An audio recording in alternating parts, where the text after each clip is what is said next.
They called him a toy soldier, a tomb guard who marched in circles for tourists. His polished boots and crisp gloves, a relic of ceremony, not combat. The F-35 pilots laughed as he stood on the tarmac, clipboard in hand, watching their jets scream into the Virginia sky. To them, he was just Caleb Morrow, a nobody in a perfect uniform, out of place among warriors. But when the radio crackled with a mayday and a pilot went dark in the red zone, the laughter stopped. Because what no one knew, not the cocky flyboys, not the hardened colonel, was that the quiet man in the tomb guard's coat had a tattoo hidden under his collar, a mark from a unit that never officially existed. And somewhere in the Pentagon, a classified file with his name was already being pulled.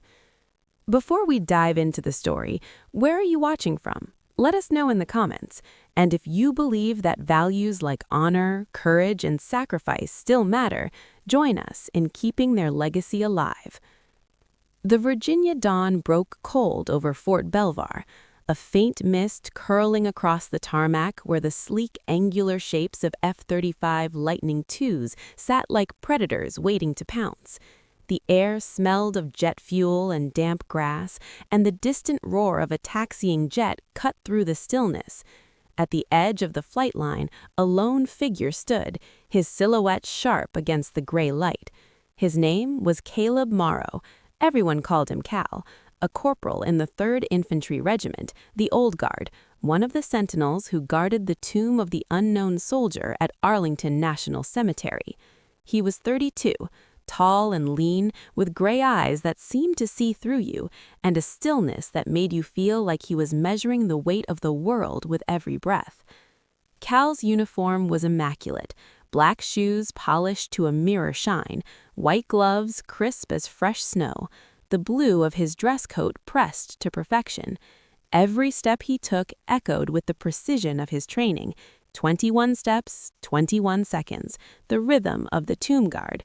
But here at Fort Belvoir, he wasn't guarding a sacred monument. He'd been pulled from Arlington for a joint military exercise called Thunder Sentinel, a high-stakes drill pairing the Army's Old Guard with the Air Force's F-35 squadrons. His role? Ceremonial, symbolic, a nod to tradition, or so they thought. The flight line buzzed with activity as Air Force pilots in flight suits strutted past, their voices loud with the confidence of men and women who flew the world's most advanced fighters. Leading them was Captain Ryan Delgado, call sign Hawk, a 29-year-old F-35 pilot with a jawline sharp enough to cut glass and an ego to match. He spotted Cal standing by a hangar, clipboard in hand, looking out of place among the grease-stained techs and swaggering aviators. "Hey," Delgado called, jerking his chin toward Cal. "You the guy they sent to salute the jets or something?" His wingman, Lieutenant Sarah Carter, call sign Blaze, smirked but stayed quiet. She was younger, early 20s, with sharp eyes and a curiosity that hadn't yet been dulled by years of bravado. Cal didn't flinch. "Just here to observe, sir," he said, his voice low, steady, like the hum of a distant engine. "Observe," Delgado laughed loud enough to draw eyes. "What, you going to take notes on how to march in a straight line? Stick to your parades, toy soldier. We've got real work to do." Cal's face didn't change. He adjusted his cap, the faint shadow of a scar visible along his jaw, and turned back to the clipboard. Blaze raised an eyebrow, but said nothing, her gaze lingering on Cal as Delgado sauntered off toward the briefing room. Inside, the air was cool, sterile, the walls lined with monitors showing flight paths and targeting grids.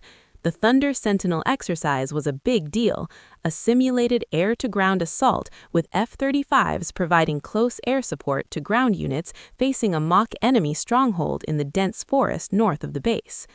Colonel Eleanor Hayes, a no-nonsense officer with silver streaks in her hair and 25 years of service, stood at the front, her voice crisp as she outlined the mission. "This is about precision," she said, her eyes scanning the room. "Coordination.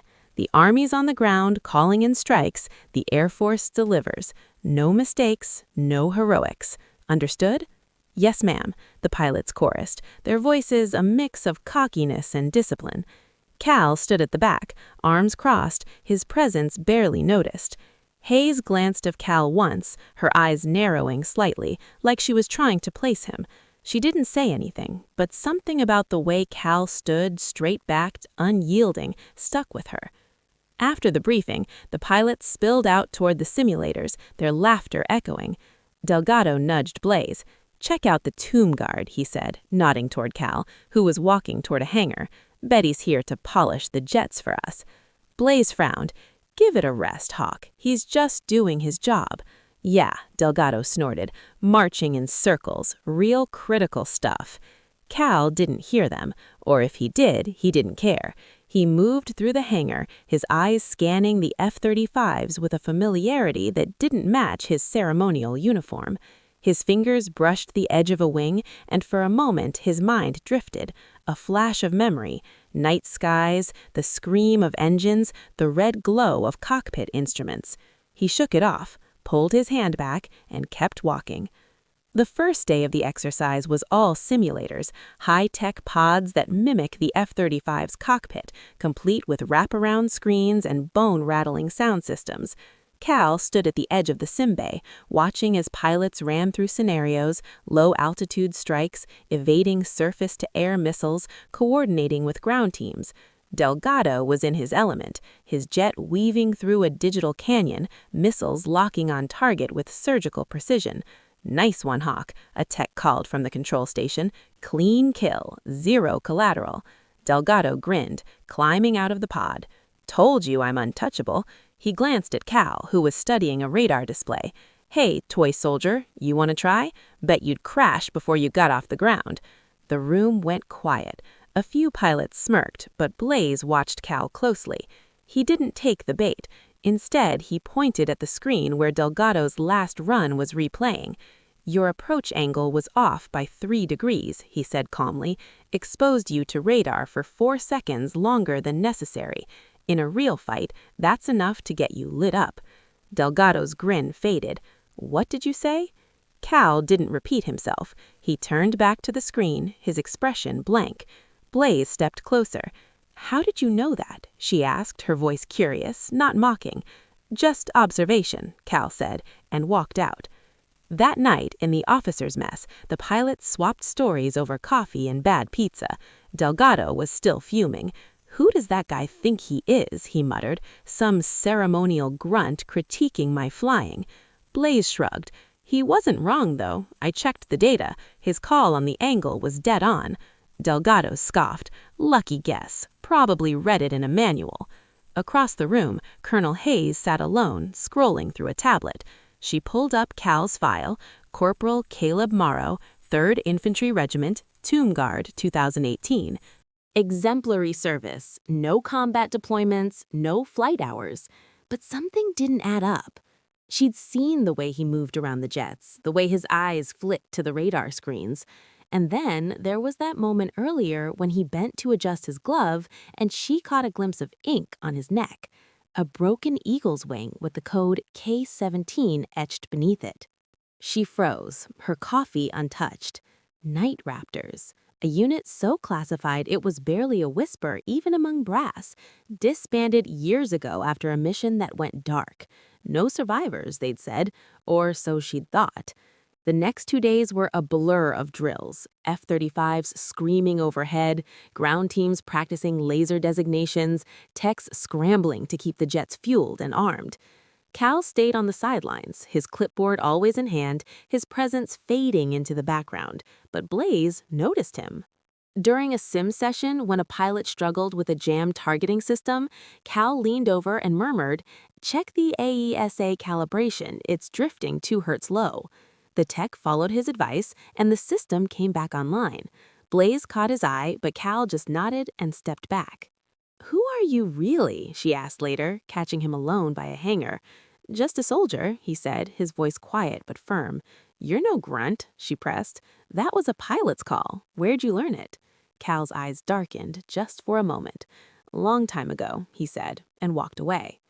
On the final day of Thunder Sentinel, everything changed. The exercise had moved to live flight operations, with F-35s running real-time strikes against mock targets in the Virginia wilderness. The air crackled with radio chatter, the ground shaking as jets roared low. Cal stood on the tarmac watching the planes climb, his face unreadable. Then the alert came. "Mayday! Mayday!" Blaze's voice crackled over the comms. "This is Blaze, F-35 Bravo 2. Comms failure, navigation glitch. I'm in the red zone taking simulated SAM fire. Request immediate assist." The control tower went silent. The red zone was a dense forest grid rigged with automated systems mimicking surface-to-air missiles. Blaze's jet was off course, her systems failing, and the mock SAMs were locking on. In a real fight, she'd be dead. In the exercise, she was about to fail spectacularly, costing her team the mission. Hayes barked into the radio. "All units, who's closest? We need a rescue bird in the air now." No one responded. The other pilots were either too far out in simulators or not rated for a high-risk extraction under live conditions. Delgado, for all his bravado, hesitated. His jet was grounded for a maintenance check. Hayes turned, her eyes scanning the tarmac, and landed on Cal. "Corporal Morrow," she said, her voice sharp. "Can you fly?"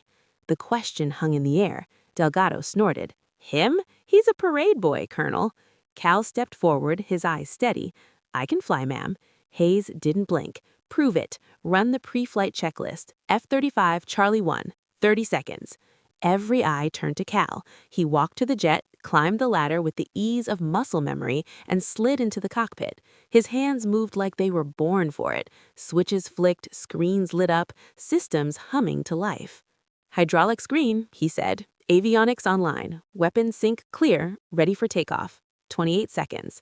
The tower was silent. Delgado's jaw dropped. Hayes didn't hesitate. "Get in the air, Corporal. Bring her back." Cal didn't nod, didn't salute. He pulled the canopy down. The engines roared and the F-35 lifted off the tarmac, its afterburners carving a streak of fire against the morning sky. The radio crackled to life. "This is Sentinel-1, Cal said, his voice calm as stone. "Blaze, you copy?" Static, then her voice faint. "Cal, is that you?" "Stay low," he said. "Follow my vector. I'm coming for you." The control tower watched as Cal's jet dropped to treetop level, weaving through the forest grid with a precision that defied the machine's bulk. He used the terrain like a shield, dipping into valleys to break radar locks, his movements fluid, instinctive. The enemy SAMs fired, their lasers painting his jet, but Cal rolled hard right, then pulled an Immelman turn, a move so tight it made the techs gasp. The SAMs lost him, their systems scrambling. "Blaze," he said, keying a private channel. "Your nav's out, but I've got you on my scope. Climb to 500 feet, bearing 270. I'll cover you." "Copy," she said, her voice shaky but steady. "How are you doing this?" "No time to talk," he said. "Just fly." On the ground, the tower was a chaos of murmurs. Delgado stared at the radar screen, his face pale. "That's Night Raptor shit," he muttered. "Who the hell is this guy?" Hayes didn't answer, but her eyes were fixed on the screen, where Cal's jet danced through the red zone. He fired a simulated AGM-158 missile, taking out the primary SAM site, then another, then a third. The enemy stronghold was neutralized in under 2 minutes. Blaze's jet limped into view, trailing comms, and both touched down on the tarmac, skids kissing the concrete with a soft thud. The crowd erupted. Techs, pilots, even the MPs cheered. Blaze 1 climbed out, her face flushed, and ran to Cal as he stepped down from the cockpit. "You saved my ass," she said. "How?" Cal shrugged, his eyes distant. "Just doing my job." Hayes approached, her boots loud on the tarmac. She stopped in front of Cal, her gaze locking on the tattoo, now visible beneath his collar. A broken eagle's wing, K-17, inked in black. "Night Raptor K-17, she said, her voice low. "I thought your unit was gone." Cal met her eyes. "Almost, ma'am. Not quite." The tower debrief was electric. Delgado, for once, was silent, his bravado replaced by something like awe. Blaze 1 kept stealing glances at Cal, who stood at the back, his uniform still perfect despite the sweat streaking his face. Hayes took the floor. "Corporal Morrow," she said, her voice carrying, "you're reinstated to flight status effective immediately.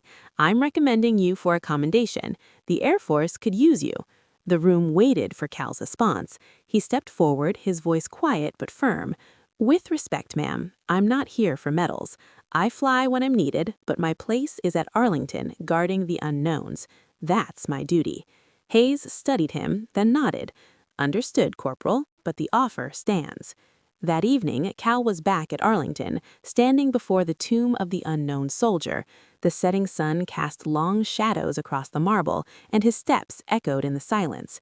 21 steps, 21 seconds, the rhythm unbroken. His tattoo was visible now, no longer hidden, a quiet mark of a past he carried alone.